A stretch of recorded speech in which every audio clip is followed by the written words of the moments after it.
I was folding laundry when my phone lit up with a picture that stopped my hands cold.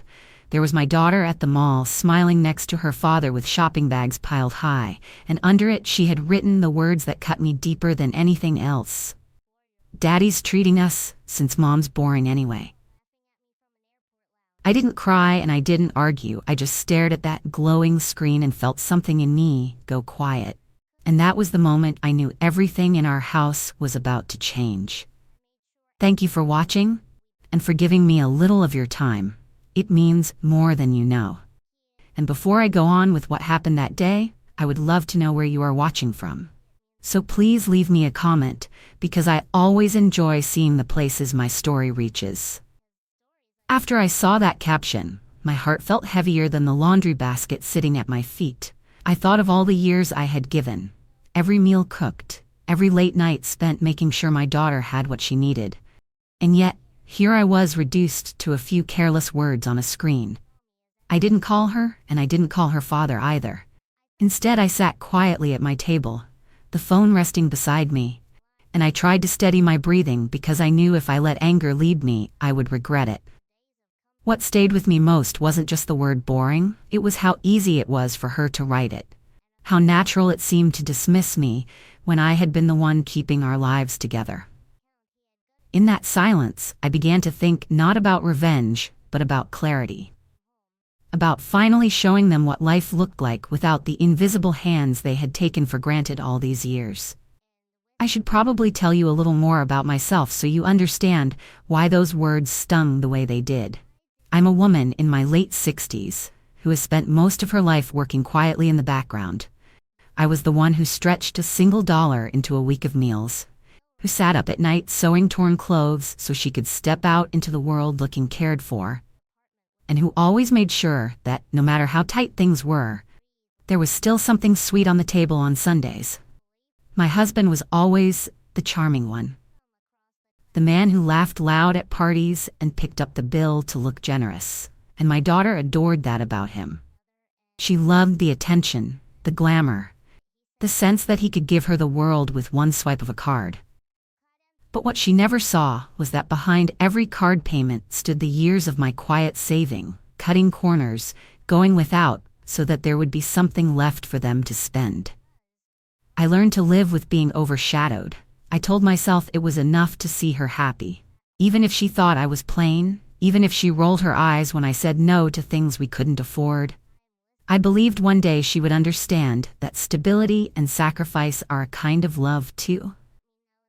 But as I sat there that day staring at her caption, I realized she hadn't learned. She had only grown bolder. Because when you call the one who has given you everything boring in front of the whole world, it means you have not only stopped appreciating, but also started mocking. And that was a wound deeper than any argument behind closed doors. It took me back to the years when she was small, when she would fall asleep on my chest while I hummed songs to keep her steady through sickness, when I walked miles in the rain just to pick up medicine because the car had broken down, and to the times I went without winter coats so she could have one. Those memories came flooding back and made me wonder how quickly children forget the hands that held them when they were helpless. I could feel my chest tighten with both grief and resolve, because I was no longer willing to let my worth be measured by how quiet I could remain. It was time to remind them that the boring one was also the backbone, and without me, the entire picture they posted so proudly would crumble. So I sat there, letting the weight of my years and the hurt of that single caption press down on me, and instead of crying or shouting, I began to think of all the ways I had built this life. Every bank account managed, every bill paid on time, every decision that made it possible for them to stand there smiling with bags in their hands. I thought to myself, if I could hold everything together for decades with nothing but patience and sacrifice, then I could also take it away with a few quiet clicks. And that thought didn't feel like revenge. It felt like justice. It felt like finally reclaiming the voice I had silenced in myself for too long. That was when the moment came that changed everything. I picked up my phone again, not to scroll through her picture or read the comments that mocked me, but to open something far more important. I opened my banking portal. For years I had been the one who kept track of the numbers, the one who balanced the joint account, while my husband played the generous man. He loved to pretend it was all his doing, but the truth was every bill was paid because I made sure there was always enough in the account. Every mortgage payment cleared because I cut corners everywhere else, and every so-called treat he gave her was possible only because I never bought for myself. As the page loaded and the numbers came up, a strange calm washed over me. It was as if all the pain from her careless caption had hardened into a single decision, and I knew exactly what I was going to do. My hands did not tremble. They moved with a certainty I had not felt in years. I clicked through and froze the joint account. I canceled the credit cards that were in both our names, and I reset the passwords on the apps that they used without ever asking who kept them funded. It was almost frightening how easy it was. Years of sacrifice undone in minutes, but I felt no guilt, only a quiet justice. I thought about how they laughed over dinner plates I had paid for, how they smiled in new clothes while mine grew old and worn, how they whispered about me being too plain, too serious, too dull, when the truth was, I was the reason the lights came on and the house stood at all. I sat back in my chair, and for the first time in so long, I felt powerful, not in a loud or angry way, but in a way that came from knowing I had taken back what was mine. I imagined them at that fancy restaurant, ordering plates they barely touched, clinking glasses, thinking they were above me, not realizing that every bite depended on me. And I knew what was about to happen. The card would be swiped and declined. Confusion would spread across their faces, and in that moment, they would remember me, not as the boring mother in the background, but as the one who held the keys to everything they thought was theirs. The weight of the years pressed on me as I thought of all the little sacrifices that had led to this day. The shoes I patched until they could not be patched anymore. The dinners I skipped so they could have seconds. The small pleasures I put away just to make sure there was enough for them to enjoy. And now, all of that love had been thrown back at me with a caption meant to entertain her friends. I shook my head and whispered to myself that if she wanted to live in a world without me, then she would have to feel the cold of it. She would have to taste what life looked like when boring mother stopped carrying the weight. I closed my phone, walked through the house, and with each step I felt more certain of what I had done. I checked the doors, and later that evening I changed the locks. Not because I was afraid, but because I wanted a moment of peace, a chance to sit in my own home without feeling like an outsider in my own life. It was strange. The house felt lighter, almost as if the walls themselves knew something had shifted. And for the first time in years, I sat down at the table without the usual ache of being overlooked. I was no longer waiting to be noticed. I had already spoken louder than words could ever say. As the night crept in, I thought about what was coming, the confusion, the calls, the excuses, but I felt no fear, only a steady calm. I knew that before long, their laughter at that mall, their little caption, their proud outing would turn into something else entirely, and I was ready to sit back and watch it unfold. I didn't have to wait long before the storm began to show itself, because once I had finished changing the locks and sat back down with a cup of tea, I picked up my phone and, out of curiosity, opened the same post again, the one with the smiling faces and the caption that had set this entire evening into motion.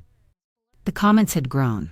People were still laughing and teasing, some saying how lucky she was to have a father who spoiled her, others joking that I must be at home knitting or napping since I was too boring to be invited. Reading those words didn't make me cry, but they did carve a quiet scar across my chest, a reminder of how quickly strangers will cheer on disrespect when they don't know the story behind it. As I scrolled, I found myself thinking back over the years, to all the small ways I had been dismissed in my own home. The birthdays where my gifts were left unopened while his expensive ones got paraded around. The holidays where my cooking was treated as duty while his rare gestures were celebrated as generosity. The endless hours of work I put in behind the scenes while he waltzed in at the last moment and took the applause. My daughter had grown up in that shadow, and she had learned to admire the glitter without ever looking at the hands that polished it. She had learned that noise meant importance, and silence meant irrelevance. And I realized that by staying quiet for so long, I had allowed her to believe it. It was a bitter truth to face, that sometimes love can spoil instead of nurture. That sometimes the one who says yes too often becomes adored, while the one who says no to protect and preserve becomes resented. I thought about the countless times she had called me strict, dull, unfun, when all I had been was careful, responsible, and steady. And it struck me that maybe this was not just a single careless caption. Maybe it was the final crack in a pattern that had been building for years. I put the phone down and let the silence fill the room, and in that silence I felt both pain and freedom. Pain, because no mother ever wants to be mocked by the very child she raised with everything she had, and freedom, because for the first time I was not going to chase after her love or explain myself to anyone. They wanted to call me boring. Let them, because soon they would learn that boring also meant dependable. Boring meant prepared. Boring meant powerful in ways they had never imagined. The clock ticked on, the house was still, and I could almost picture them sitting in that restaurant, ordering more than they needed, laughing a little louder than usual, never suspecting that the rug beneath their feet was already gone. As I sat there with the clock ticking and the house wrapped in silence, I heard a gentle knock on my door. It was my neighbor, who had seen me earlier in the garden and often came by just to check in. She didn't know what had happened. She only looked at me and said softly that I seemed quieter than usual, and for a moment I almost told her everything. Almost poured out the anger and the hurt sitting heavy inside me, but instead I just smiled and invited her in for a few minutes. We sat at the table with the tea still warm, and she began to talk about little things. The weather, her grandchildren, the way the seasons felt shorter these days. And I listened, nodding, grateful for the company, because her presence reminded me that there are people in this world who see me without needing me to buy their affection. She didn't press me for answers, she just stayed a while, and in that simple act, I felt an ally near me. Someone who unknowingly gave me strength by making me remember that kindness exists outside of the walls that had so often felt ungrateful. When she left, she touched my hand and told me to take care of myself, and those words sank into me. They felt like the very opposite of the caption I had read earlier. They felt like proof that even if my own family failed to value me, there were still people who did. After she left, I leaned back in my chair and let out a breath I didn't know I was holding. And in that moment, I realized that her visit had steadied me. It had reminded me that I wasn't completely alone, that I still had the strength to face what was coming. It didn't erase the hurt, but it gave me a sense of calm, a reminder that while betrayal may come from those closest, comfort can also arrive unexpectedly. And that balance is what helped me keep my resolve strong as I waited for the next ripple of consequences to reach me. Not long after she left, and the house grew quiet again, I felt a different kind of stillness settle over me. The kind that comes when you know a moment you've been waiting for is getting closer. I sat there at the table with my empty cup, the shadows stretching longer across the room, and I thought about how different I felt from just a few hours earlier. I wasn't trembling, I wasn't pacing, I wasn't even second-guessing myself anymore. Instead, there was a calm strength building inside me, as if all the years of sacrifice and silence had been leading to this exact night. I thought of them at that restaurant, still laughing, still thinking they were untouchable. And the image didn't sting the way it had before. Now it almost made me feel steady, because I knew what was waiting for them once the bill came. I could see the waiter sliding that little folder across the table, my husband reaching for his card with that same confident grin he always wore. And I could imagine the way his smile would falter when the machine blinked and refused the payment. I could picture my daughter's face, confusion shifting into panic. And for once, it would not be me stepping in to fix it. For once, they would have to face the truth that without me, they were not as secure as they liked to believe. I leaned back, closed my eyes for a moment, and let the thought wash over me like a strange kind of peace. It wasn't about revenge anymore. It was about balance, about finally letting them carry the weight they had thrown on me for so long. I whispered to myself that sometimes life has to teach through silence, and that silence was exactly what I was giving them now. No calls, no messages, just the absence of the one they had dismissed. And in that quiet, I felt stronger than I had in years, ready to see what the night would bring. It was not long before my phone began to light up on the table, first with one call, then another, then a series of messages that came so quickly the screen barely had time to go dark. I let it buzz without touching it, only glancing at the words as they appeared, and each line told me exactly what I had known would come. At first, the tone was casual, my husband asking if something was wrong with the card, then a little more urgent as he tried again, followed by my daughter's short, sharp texts, wondering why nothing was working and demanding answers. I sat there in silence, the light of the screen flashing across the room, and for once I did not rush to their rescue. I simply watched as the calm I carried grew steadier with every new alert. The longer I sat, the more the messages changed, and the arrogance that had laced their laughter earlier began to crumble into panic. They wrote that they couldn't pay for the meal, that the waiter was standing there waiting, that people were beginning to notice their embarrassment, and I could almost hear the fear in their voices through the words they typed. My daughter sent voice notes filled with hurried breaths and pleas for me to call her back, and my husband tried to sound composed, but his words betrayed him. Because a man who always prided himself on control was now at the mercy of the very woman he had called boring by silence. I picked up the phone once, not to answer, but to read the stream of words that had piled up, and then I set it back down without a reply, because I knew this was not my burden anymore. For years they had taken my steadiness as weakness, my patience as dullness, my sacrifice as something owed, and now they were discovering that the one they mocked was the one who held every thread together. With every vibration of that phone, I felt less sorrow and more resolve, because sometimes the loudest lesson is taught not by shouting or fighting, but by refusing to answer at all. The messages kept pouring in until the sound of my phone was almost constant, and still I did not move to pick it up. I sat there in my chair with the soft hum of the house around me, and I thought about how different this moment was from all the years behind me. Before, I would have run to fix it. I would have rushed to smooth things over, to shield them from embarrassment, to carry the burden on my shoulders because that was what I had always done. But this time was different. This time I let the weight fall where it belonged, and as each desperate line appeared on the screen, I felt the truth settle deeper into my heart. They had believed I was boring. They had believed I was nothing more than the shadow behind their fun, but the reality was showing itself now in the cruelest but clearest way. Without me, they were stranded. Without me, the glitter they flaunted turned to dust. Without me, the very image they tried to paint for the world crumbled at the edges. I imagined them sitting there at that table, their laughter gone, their confidence shaken, and for once I was not the one holding them together. I poured myself another cup of tea and listened to the vibrations on the table as if they were music, a strange song of regret and realization. And though part of me ached at the sound of my daughter's pleas, another part of me knew this was the lesson she was meant to learn.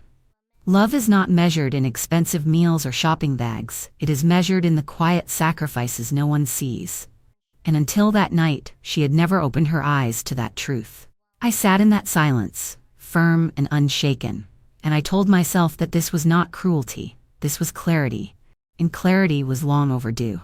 As the night stretched on and the messages turned from sharp commands to shaky pleas, I realized they had reached the point where pride could no longer cover their fear.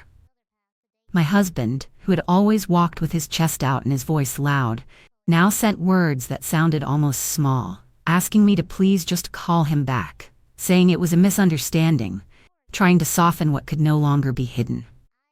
My daughter's tone shifted too, the arrogance stripped away, and in its place came a flood of apologies written in haste, promising she didn't mean what she wrote, promising she would take it down, promising anything if I would just answer.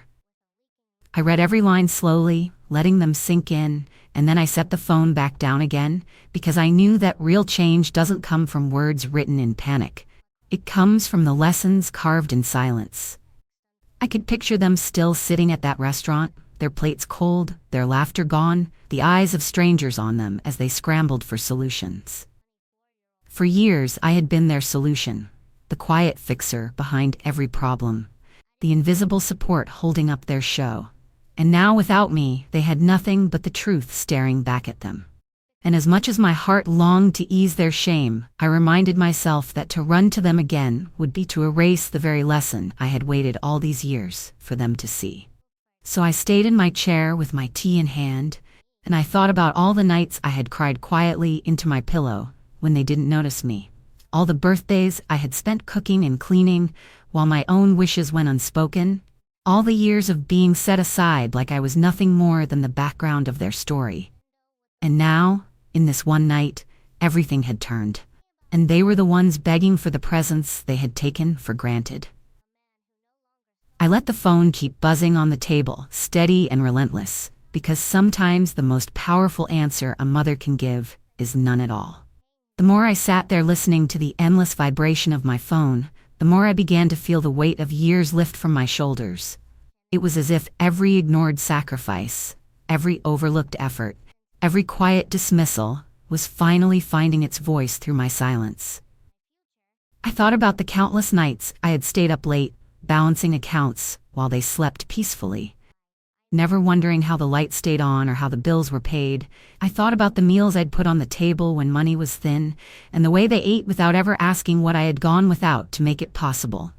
And I thought about the times my daughter had looked at me with impatience, calling me too plain, too careful, too dull, when all along it had been my caution that kept us afloat. Now, here we were, the truth laid bare in a way no argument could have delivered. Their laughter silenced by the cold reality of what happens when the so-called boring one stops carrying the weight. I could almost see their faces in my mind, the pride draining away, the embarrassment heating their cheeks as they realized the world was watching their fall. And though a part of me ached to shield them from it, a stronger part told me to hold steady. Because some lessons are only learned when the floor finally gives way. I placed my hands around the warm cup in front of me and let the steam rise into my face, and in that quiet moment I whispered to myself that this was not cruelty.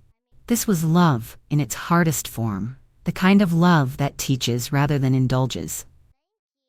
They had mocked me in front of the world, and now the world was the witness to their undoing. And I sat there not in anger, but in a strange calm, knowing that for the first time they were beginning to understand who I truly was. By the time the night had deepened and the messages slowed into fewer but heavier bursts, I knew they had reached the place where embarrassment had turned into desperation, and the silence I kept had forced them to face themselves. I finally opened the phone and scrolled through the long chain, and there it was laid out in plain sight. My husband admitting that the card had been declined, my daughter confessing they had no way to pay, and both of them pleading for me to fix it like I always had. Each word was soaked with fear, apologies mixed with promises, but to me it read like the truth finally breaking through years of arrogance. I could picture the scene clearly. The waiter standing near their table with folded arms, other diners casting curious glances, my daughter's eyes wide with panic as she realized that without me they were exposed, and my husband, the man who loved to appear in control, now fumbling with excuses as his pride crumbled. All the while, the caption she had posted hours earlier hung in my mind. Those careless words about me being boring, and I thought about the irony that in the end, the boring one was the only one who could save them from humiliation. But I didn't move, I didn't call, I didn't rush to make it right, because I knew if I did, they would walk away unchanged. They would laugh about it later and I would return to being invisible.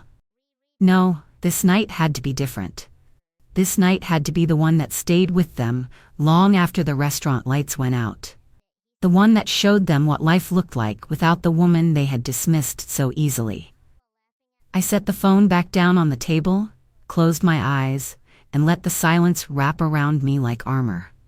Because I understood now that sometimes the greatest lesson is not spoken, it is felt in the emptiness left when love refuses to be taken for granted any longer. When morning came, I rose with the same calm I had carried through the night.